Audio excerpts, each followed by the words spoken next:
여러분 미녀와 야수 영화 잘 아시죠? 좋아하는 애니메이션이기도 하고 아이들한테도 보여줬더니 굉장히 재밌게 잘 보더라고요. 마녀의 저주를 받아서 이 야수의 모습이 된 왕자가 진실한 사랑을 알게 되면 마법이 풀린다, 이런 이야기이죠. 사랑을 이해하지 못하는 이 쌀쌀맞은 야수는 자신의 모습이 괴물이기 때문에 더 난폭하고 거칠어집니다. 그러다 어떤 계기로 이 여자 주인공인 벨이라고 하는 여자를 만나게 되고, 이 벨은 야수의 모습을 가지고 있지만 그 안에 따뜻한 사람을 가진 이 야수를 점점 호감을 느끼고 사랑을 느끼게 됩니다. 야수는 마법에 걸려서 자기가 누구인지 제대로 보여주지 못하는 문제가 있었어요. 겉모습만 보면 완전 괴물과 같은 거죠. 자기가 누구인지 모르니까, 또 내 겉모습이 이러니까 사랑이 무엇인지 알 수가 없었습니다.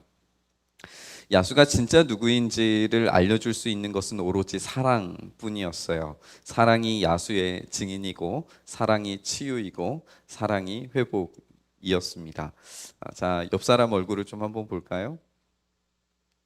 부부가 많이 앉으셨는데 옆 사람을 한번 보시죠. 야수가 보이십니까? 아니면 사랑이 보이십니까? 우리 옆 사람에게 좀 고백할까요? 사랑합니다. 네. 사랑이 우리의 증인이고, 사랑이 우리의 치유이고, 사랑이 우리의 회복인 줄 믿습니다. 오늘 본문은 솔로몬의 지혜와 지혜와 관련한 아주 유명한 이야기죠. 여러분들이 잘 아시는 이야기입니다. 아기를 반절로 자르라고 하는 충격적인 이야기가 이 사람의 심리를 간파하는 탁월한 지혜로 이렇게 소개되고는 합니다. 오늘 이 본문을 좀 다각도에서 좀 살펴봤으면 좋겠어요. 오늘 우리가 이 이야기에서 먼저 살펴볼 것은 배경을 좀 잘 알아야 될 것 같습니다. 먼저 이 여성들이 왕 앞에 왔다라고 하는 사실을 좀 주목해 봤으면 좋겠어요. 그녀들의 직업을 소개하기를 창녀라고 그렇게 소개하고 있습니다. 당시의 기준에서 창녀라고 하는 신분이 가지고 오는 취급이 어떤 것일까를 한번 생각을 해보셨으면 좋겠어요. 일반 여성들도 그 대우를 받기가 쉽지 않은 시대입니다. 일반 여성들도. 그런데 이 창녀라고 하는 직업을 가진 이들이야말로 최하위의 계급을 가지는 그런 인물들이라고 생각을 해볼 수 있겠죠. 그런 그들이 지금 왕 앞에 있습니다. 사실 이 조합은 매우 기묘한 조합입니다. 가장 높은 신분의 남성과 가장 낮은 신분의 여성이 함께 이 장면에서 등장을 하고 있는 거죠. 신분의 격차뿐만 아니라 존엄함의 격차도 천지 차이로 느껴집니다.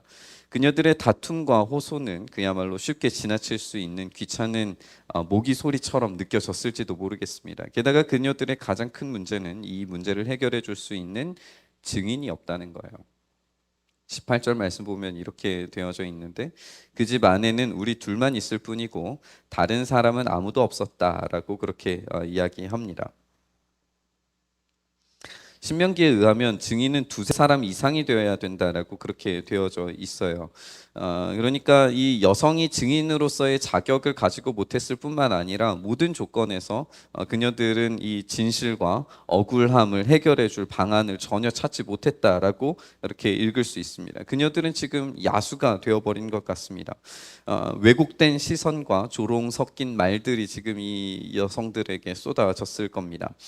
바쁘신 왕을 붙들고 문제를 해결해 달라고 하는 이들을 보는 주변인들의 시선이 그리 좋지 않으리라고 우리가 충분히 생각을 해볼 수 있겠죠. 이들의 일종의 악마화의 과정은 아기를 두고 쟁탈전을 벌이는 데에서 더욱 심화됩니다. 진실이 무엇인지 아직 모르는 상태에서 아기는 마치 물건 취급되는 것을 우리가 보게 됩니다. 누구의 소유이지 생명으로 다루어지지 않고 있습니다. 이전에 죽은 아기도 마찬가지예요. 너무도 손쉽게 죽은 이 아기는 어디론가 사라지고 폐기돼 버렸습니다. 죽은 아기에 대한 슬픔은 이 살아있는 아기를 차지하려고 하는 것으로 바뀌어졌습니다. 마치 잃어버린 물건을 되찾고 또 빼앗으려고 하는 시도처럼 보이기조차 합니다. 아기가 물건 취급을 받는 이 비참함은 자기를 엄마라고 불러야 하는 이 여성들의 직업에서 더 비참해지죠. 그녀들의 직업, 다시 한번 좀 이야기를 드리면 창녀라고 하는 이 직업을 우리가 생각해 보면 이 장면에서 모든 인간들이, 이 모든 군상들이 지금 어떤 한 존엄한 인격이 아니라 인격성을 가진 인간이 아니라 도구로서, 어떤 물건으로서 다루어지고 있다는 점을 우리가 확인을 하게 됩니다. 여러분, 성이라고 하는 것은 결코 악하지 않아요. 하나님께서 성을 우리의 가정 가운데서 가장 아름답고 존귀하고 최고의 쾌락과 즐거움을 가져다 주는 선물로 주셨습니다.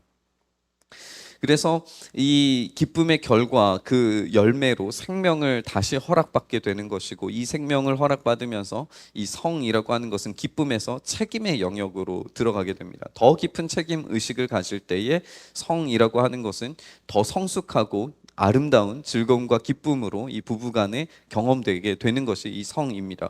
그러니까 이 성이라고 하는 것은 가장 깊은 인격의 결합이고 만남이고 성숙과 발전의 방법이고 하나님의 언약 안에 세워진 위대한 결속입니다. 그리고 이 성을 이 본문에서 있는 이 여성들은 지금 사고 팔고 있는 과정 가운데 있는 거예요. 그런 직업은 이 성을 물건화시킵니다. 사물화시킵니다. 그리고 그 물건의 책임을 제거해버리고 책임 없는 쾌락만을 추출해내는 거죠.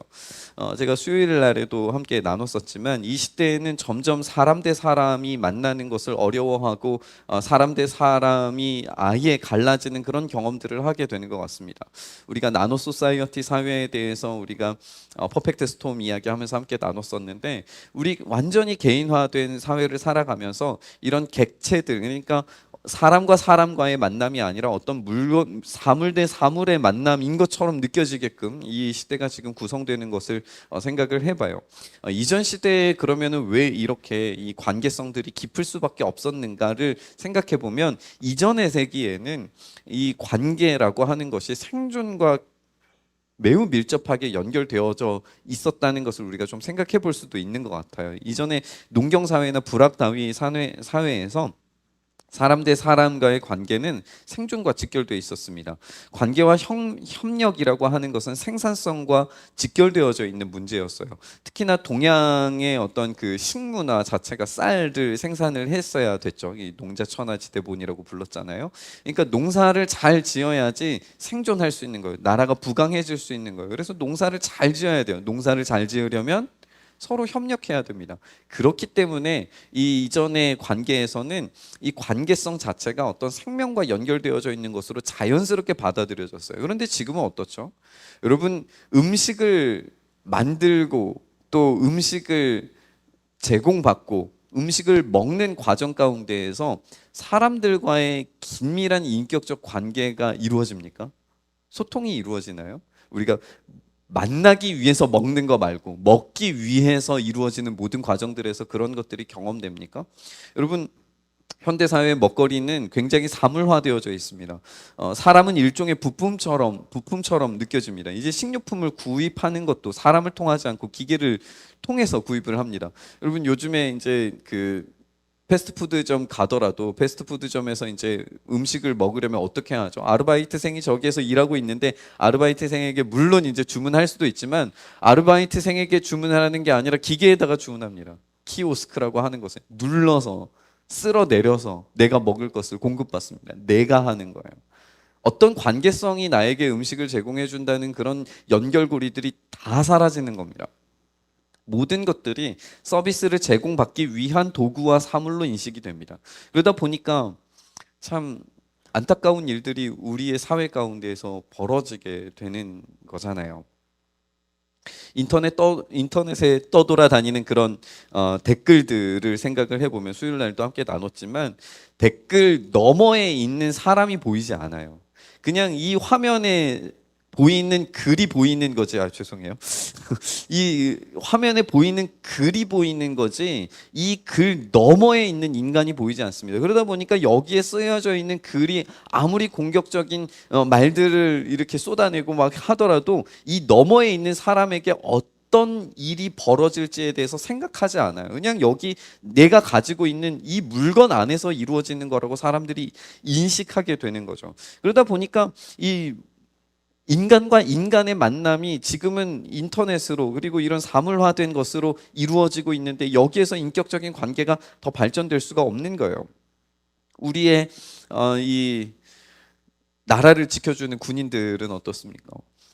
우리의 예전에 어렸을 때 우리의 삼촌, 우리의 오빠, 우리 형, 그리고 뭐 우리의 동생, 우리의 조카들, 우리의 아들들 하면서 진짜 어떤 긴밀한 인격적 관계로서 이 군인들을 대했는데 지금은 완전 무슨 부품 취급 당하는 것처럼 뉴스에 나오는 걸 보면 참 많이 가슴이 아파요. 뿐만 아니라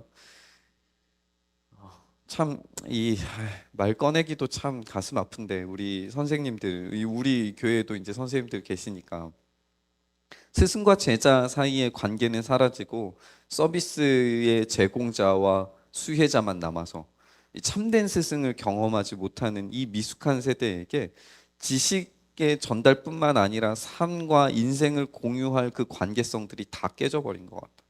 다 끊어져 버렸어요. 사랑이 사라진 겁니다. 사랑은 로맨스와 육체적인 쾌락으로 축소돼 버렸고 인간적 사랑은 말소된 물질적 인간만 남게 돼 버렸어요. 이 물질만 남은 이 인간성 속에서 우리가 사물화돼 버린 것을 이해하지 못하고 제대로 인식하지 못한 채 우리는 점점 야수가 돼 버리고 말았습니다.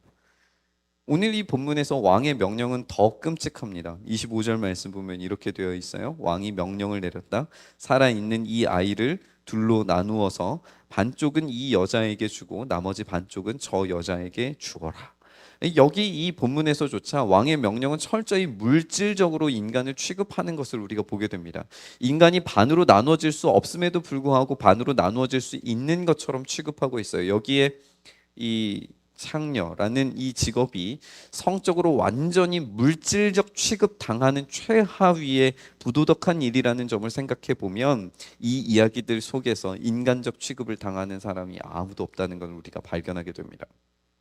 누구도 인간다움이 보이지 않습니다. 모두가 상대를 도구 취급하고 도구 취급 당하고 있습니다. 왕도 아기도 여자들도 모두가 다 도구 취급받고 있습니다. 단 한 사람만이 그 인간성이 말살된 상태에서 점점 깨어나는 것을 보게 됩니다. 26절 말씀 전반절 보면 이렇게 되어져 있어요.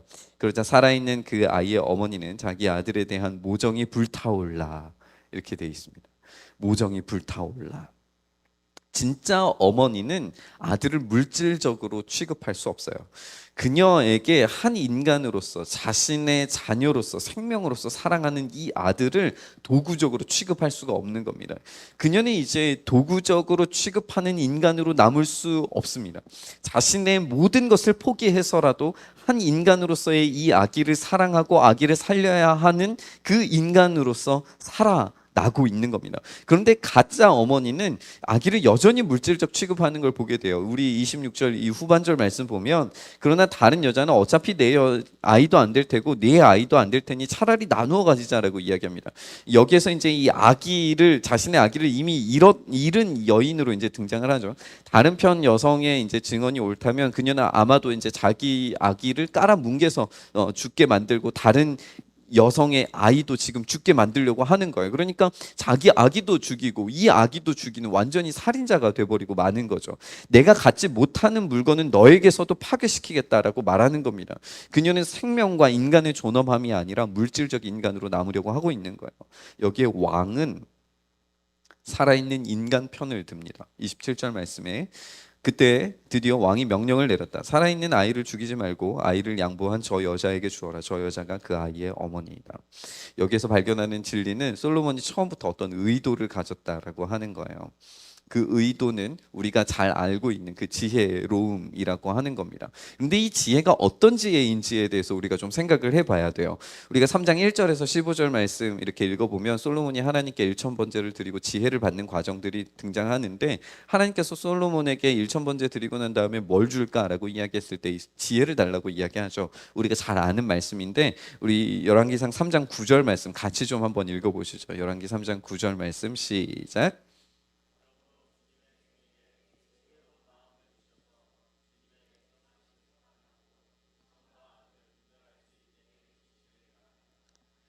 이렇게 많은 주님의 백성을 누가 재판할 수 있겠습니까?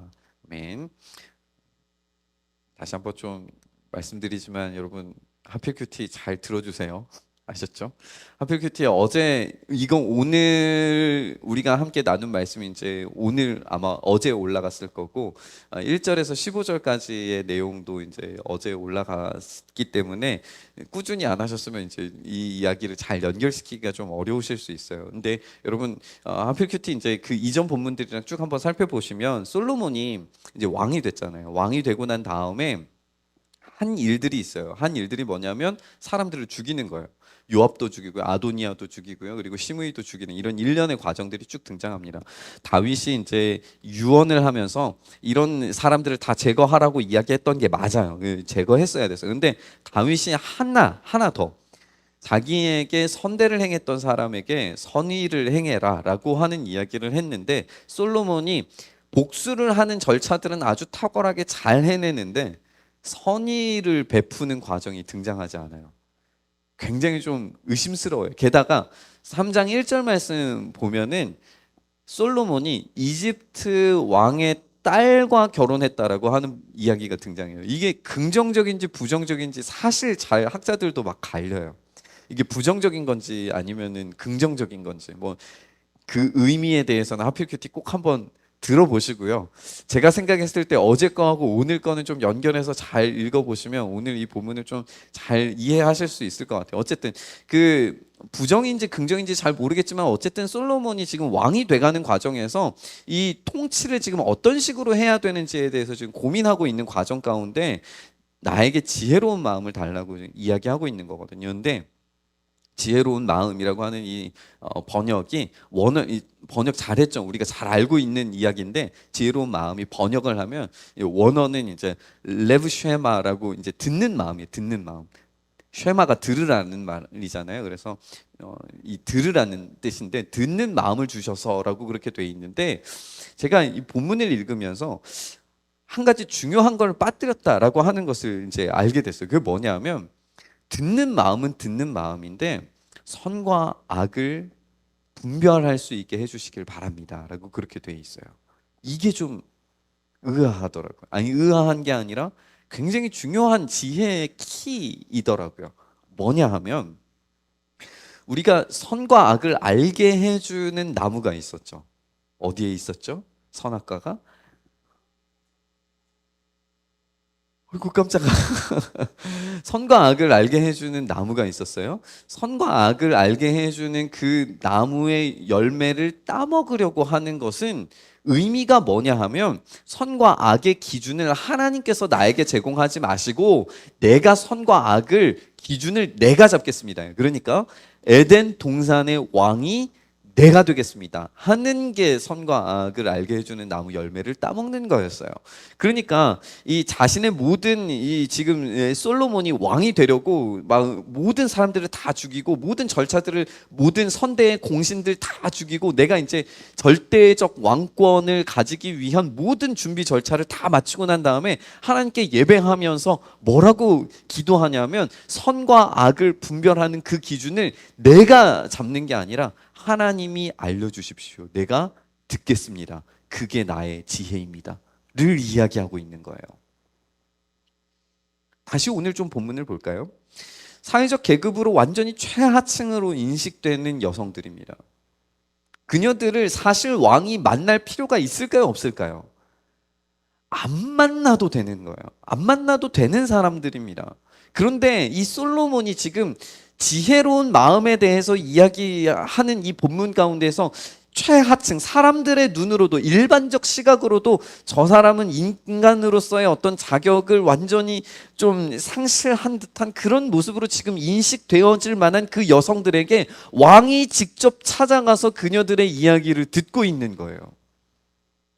하나님의 기준이라고 하는 것, 하나님께서 이 여성들을 다스리는 기준이라고 하는 것이 어떤 것인지 지금 생각하게 만드는 겁니다.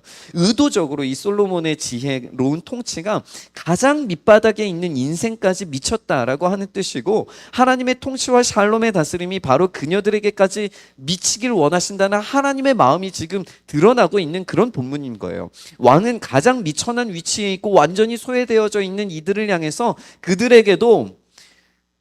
그들이 사물이 아니라, 그들이 인격성이 없는 존재들이 아니라 인간성이 살아있는 존재라고 하는 것, 하나님의 형상이 담겨져 있는 존재라고 하는 그런 자명한 진리를 보여주고 있는 겁니다. 솔로몬의 지혜는 단지 누구의 악이인가를 분별하려고 하는 게 목적이 아닙니다.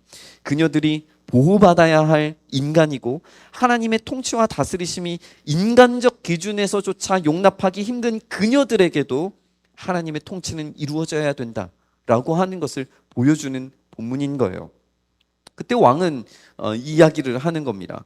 다시 우리 27절 말씀 보면, 살아있는 아이를 죽이지 말고 아이를 양보한 저 여자에게 주어라. 저 여자가 그 아이의 어머니이다 라고 이야기를 해요. 근데 이 반응을 들은 이스라엘이 굉장히 의아한 반응을 보입니다. 28절 말씀 보면, 모든 이스라엘 사람이 왕이 재판한 판결 소식을 들었다. 그리고 백성들은 왕이 재판할 때에 하나님께서 주시는 지혜로 공정하게 판단한다는 것을 알고 왕을 두려워했다라고 이렇게 되어 있어요. 여기에서 두려워했다라고 되어 있어요. 사실 생각해 보면 이 지혜로운 판결을 내리는, 그리고 아주 작은 사람들의 이야기까지 듣는 이 왕의 이런 자애로운 모습을 보고 막 환희를 보내고, 와, 드디어 우리에게 왕 같은 존재가 이제 등장, 왕 같은 왕이 이어졌기 때문에 너무 잘 됐다라고 환호를 보내야 될 것 같은데 백성들이 두려워합니다.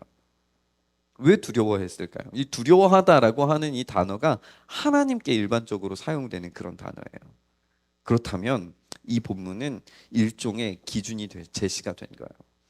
지금 본문에서 이 솔로몬의 지혜가 표현되면서 하나님의 이 선과 악의 기준이 지금 정말 밑바닥에 있는 인생들에게까지 미친다라고 하는 은혜가 지금 지혜로 표현된 거라면, 지금 백성들이 느끼는 그런 감정은 뭐냐 하면, 인간을 도구 취급하고 착취하는 이 세속 도시 속에 인간을 인간답게 되살리고 하나님의 형상을 회복하시길 원하시는 하나님의 관심이 과연 나에게도 있느냐라고 하는 질문이 던져진 거예요. 과연 나에게도 겉으로만 보여지는 야수와 같은 어떤 인간을 야수로 보는 것이 아니라 그 안에 있는 참된 인간성을 발견할 수 있는 그 눈이 살아있느냐라고 지금 질문하고 있는 겁니다.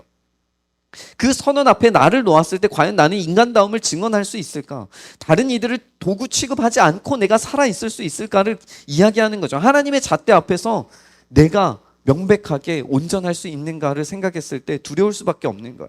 마치 미녀와 야수에서 얼굴과 행동이 야수처럼 난폭한 왕자가 사실은 그 안에 따뜻한 감성을 가지고 있는 진짜 멋있는 왕자로 변하게 될 인물이고, 가장 뛰어난 인물, 이 사냥꾼으로 잘생긴 인물로 표현되어지는 이 게스통이라고 하는 인물이 사실은 그 안에 욕망으로 들끓는 야수와 같은 진짜 야수가 게스통이라고 하는 이야기가 이 미녀와 야수의 주된 이야기인 것처럼, 우리에게도 이 본문에 있는 사람들에게도 질문하고 있는 거예요. 진짜 기준은 이 놓여진 상황, 처지와 상황, 그리고 현재의 상태와 상관이 없습니다. 도구적 인간에서 하나님의 형상을 가진 인간으로 살아있는가, 그 하나님의 형상을 가진 인간으로서 사랑하는가, 그게 진짜 우리의 기준인 거예요. 사랑하는 어머니만이, 하나님을 두려워하면서 사랑하는 왕만이 참 인간으로서의 샬롬을 경험할 수 있는 겁니다. 왕은 이야기합니다. 저 여자가 그 아이의 어머니이다. 그러면 이 말을 좀 잘 생각해 보시면, 이 여성에게 원래는 증인이 없었잖아요. 아무도 증인이 되어주지 못했잖아요. 비참한 어떤 굴 같은 곳에서 이 여자 둘이서만 있었고, 그곳에서 이 두 아이 중에 한 아이만 살아남았잖아요. 비참하고 비극적인 상황에서 자신의 억울함을 해결해 줄 수 있는 한 사람이 없었잖아요. 그런데 그 누구보다 강력한 증인으로서 왕이 나서고 있습니다. 저 여자가 그 아이의 어머니이다. 누구도 부인할 수 없는 증인이 등장하고 있는 거예요. 사랑하는 여러분, 왕의 역할이 인생 가장 밑바닥 인생에게 참된 인간성을 되찾아주고 있고 직접 그의 증인이 되어준다라고 하는 이 명료한 이야기가 다시 우리에게 들려졌으면 좋겠어요. 여러분, 우리는 죄인입니다. 내가 어떤 죄를 저질러서 죄인이 아니라 하나님을 끝없이 거부하고 하나님의 말씀을 들으려고 하지 않고 하나님으로부터 멀어지려고 하고 하나님이 아닌 것들에 우리의 관심과 마음을 두고 하나님께서 창조하신 하나님의 형상들에 대해서 그 목적과 이유에 맞게 사랑하고 품어주지 않고 도구적으로 그리고 이용할 대상으로 자꾸만 이야기한다면, 그리고 그 하나님의 형상을 끌어안고 함께 기뻐하고 슬퍼하지 못하는 그 우리의 상태가 우리를 죄인으로 부릅니다. 우리나 이 이야기 속에 이 비참한 여인들이나 인간성을 잃어버리고 사회에 도구 취급당하고 도구 취급하면서 살아가는 이 비참한 인생 가운데서 우리는 죄인이고 그런 죄인의 취급을 받을 수밖에 없는 거예요. 그런데 우리 주님께서 그런 우리를 진짜 인간으로 불러 세우십니다. 그 마음이 불타는 인간성으로 다시 살리시길 원하십니다. 밑바닥 죄인에게 하나님의 형상이라고 하는 위대하고 거룩한 형상을 회복시키길 원하십니다. 그래서 우리의 증인이 되길 원하세요. 우리의 증인이 되기를 자처하십니다. 우리의 억울함을 도무지 해소할 수 없고 누군가에게 호소할 수 없는 존재인 우리에게 우주의 왕께서 증인이 되기를 자처하십니다. 그래서 우리의 인생을 향하여서 이렇게 말씀하시는 거죠. 내가 너를 안다. 내가 너를 불렀다. 내가 너를 사랑한다. 내가 너를 위해서 죽었다. 내가 너를 책임진다. 위대한 왕께서 저와 여러분의 증인이십니다. 우리의 어려움과 아픔들에 대해서 우리 주님께서 증언하실 겁니다. 여러분, 사랑하는 여러분, 우리를 살리신 왕의 증언에 따라서 도구화된 삶을 버리고 살아있는 인간으로 되살아나시길 주님의 이름으로 축원합니다. 왕은 한 번도 그녀들에게 그녀들이 가지고 있는 저급한 직업에 대해서 이야기하지 않아요. 너희 창녀들 이런 식으로 표현한 적이 한 번도 없어요. 왕은 여자라고만 부릅니다. 왕께서 증언하신 여러분들의 삶도 마찬가지입니다. 우리의 비참한 모습을 우리 주님께서 보시는 게 아니라 여러분들 속에 있는 하나님의 형상을 보고 여러분들을 부르시는 줄 믿습니다. 내 사랑하는 아들, 내 사랑하는 딸. 그것이 하나님께서 우리에게 부르시는 부르심이고 우리의 진짜 정체성입니다. 우리의 상태에 놓여져 있는 그런 비참함의 것으로 우리를 부르시는 것이 아니라 우리를 그 비참함을 증언하시는 것이 아니라 사랑하는 자녀가 놓여져 있는 그 아픔에 대해서 증언하시는 줄 믿습니다. 왕께서 증언하시는 그 여러분들의 삶을 여러분 스스로 저급하게 만들지 마십시오. 여러분 스스로의 존귀함과 존엄함을 되찾으십시오. 그리고 그 존귀한 하나님의 형상으로서 앞으로 남겨진 일에 대한 소명과 불신을 다시 꺼뜨리지 않으시길 바랍니다. 여러분, 여자가 지금 여자로 불린 그 여성이 왕이 부른 진짜 직업이 뭔지 아세요? 진짜 그녀의 정체가 뭔지 아십니까? 그녀를 부를 때에 여자요, 여자가 이 아이의 어머니다라고 불러요. 존귀한 소명, 존귀한 정체성으로 다시 부르십니다. 저는 이 솔로몬 왕의 이 지혜, 하나님의 선과 악을 기준하시는 그 기준이 우리에게 닿았을 때에 우리의 진짜 정체성이 회복되고 우리의 소명이 다시 살아나게 되는 줄 믿습니다. 이 여자가 이 아이를 키우면서 이 아프고 고단한 일들이 얼마나 더 많이 있었겠어요. 얼마나 힘든 일들이 많았겠어요. 이 사회적인 취급과 멸시가 여전할 겁니다. 그러나 왕의 증언으로 돌려받은 그 아이는 그녀에게 소명처럼 느껴졌을 거예요. 어떻게 해서든지 되찾은 이 아이는 그 어떤 아이보다 소중한 아이가 되었을 겁니다. 여러분의 되돌려받은 존귀한 삶, 십자가에 우리를 위하여서 죽으신 그 놀라운 사랑으로 되돌려받은 그 삶을 허비하고 낭비하지 마십시오. 우리에게 돌려주신 그 삶을 부르신 뜻대로, 부르신 삶대로 선과 악의 기준을 우리 주님께 온전히 의탁하면서 사랑하기를 결단하고 결심하면서 살아가시길 바랍니다. 미녀와 야수에서 사냥꾼 게스통은 벨이 이 야수를 좋아한다는 사실을 알고는 야수를 없애버리려고 해요. 그런데 오히려 벨이 위험에 처하게 되고 이 야수가 벨을 구하려고 달려듭니다. 그러다가 야수가 칼에 맞아서 죽어갑니다. 그때에 죽어가는 이 야수를 향해서 벨이 사랑한다라고 말하고 그 눈물이 야수에게 떨어집니다. 그러자 야수는 원래의 모습을 되찾고 서로 사랑하는 존재가 돼요. 죽음과 다시 살아남, 야수에서 인간으로 되살아남, 사랑한다는 고백과 눈물. 저는 이 이야기가 오늘 이 본문에서 들려지는 이야기와 비슷하고, 그리고 또 우리에게 들려지는 우리 주님의 이야기와 동일하다라고 생각이 들었습니다. 우리의 비참한 인간성을 되살리기 위해서 우리 주님께서 야수와 같은 우리를 위해서 대신 죽으십니다. 그리고 다시 살아나실 뿐만 아니라 그 물과 피를 다 흘리신 그 놀라운 사랑을 지금도 여러분들에게 들려주고 계십니다. 저와 여러분들의 삶에서 주님을 사랑한다는 고백과 눈물 속에서 여러분들이 되살아나게 되는 줄 믿습니다.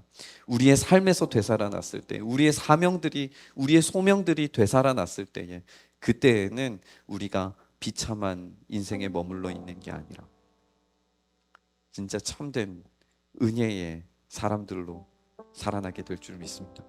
저와 여러분이 이렇게 사랑 안에서 참 증인 되어 주신 우리 주님을 더 깊이 사랑함으로 우리 주님 안에 되살아나는 저와 여러분 되기를 주님의 이름으로 축원합니다. 같이 기도하겠습니다.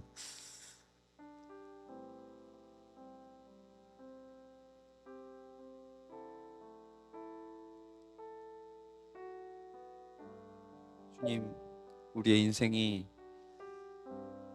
비참함의 지경에 놓여져 있을지라도 우리를 사랑한다 말씀하시며 가장 존귀한 자녀라 부르시며 하나님의 형상을 회복하길 원하시는 주님의 그 사랑이 우리 안에 깊이 경험되길 소망합니다. 주님, 우리의 기준이 이 세상의 기준과 동일하여져서 자꾸만 사람을 도구로 대하고 사랑의 대상이 아니라 물질과 이용의 대상으로 생각하게끔 만드는 이 시대 가운데에서 우리가 다시금 하나님께서 우리에게 주신 그 놀라운 사랑, 우리 주님께서 나를 위해서 주신 그 십자가 사랑을 회복할 수 있게 하여 주시옵소서. 그래서 사람을 사랑할 뿐만 아니라 그 사랑 안에서 존귀한 정체성을 다시 되찾아 우리가 야수로 살아가는 게 아니라 하나님의 형상이 회복된 놀라운 참 인간을 회복한, 그리고 참 소명을 회복한 한 사람으로 살아갈 수 있도록 주여 은혜 더하여 주시옵소서. 우리를 위해서 직접 증인이 되셔서 내가 사랑하는 자녀라고 증인하시기 위해 그 심판대 위에, 그 십자가 위에 달리신 예수 그리스도를 우리가 다시금 바라봅니다. 그 십자가 위에서 증언하신, 우리를 향하신 그 놀라우신 사랑에 우리가 다시 한번 붙들려서 우리의 소명을, 우리의 사명을 다시 되찾게 하여 주시옵소서. 이렇게 일하시길 간절히 바라고 소망하며 우리 주님 예수님 이름으로 기도드리옵나이다. 이제는 우리 구주 예수 그리스도의 크신 은혜와 하나님 아버지의 무한하신 사랑하심과 성령님의 감화감동 교통 인도하심이 우리를 증언하시며 우리를 사랑하시는 우리의 참 왕 되신 우리 구주 예수 그리스도를 온전히 붙들며 그 안에서 참된 인간성을 되찾고 하나님의 형상을 회복하며 그 사랑의 삶을 실천하며 살아가기를, 그 소명을 다시 회복하기를 간절히 바라는 주님의 자녀들 머리머리 위에 이제로부터 영원토록 함께 계실지어다. 아멘.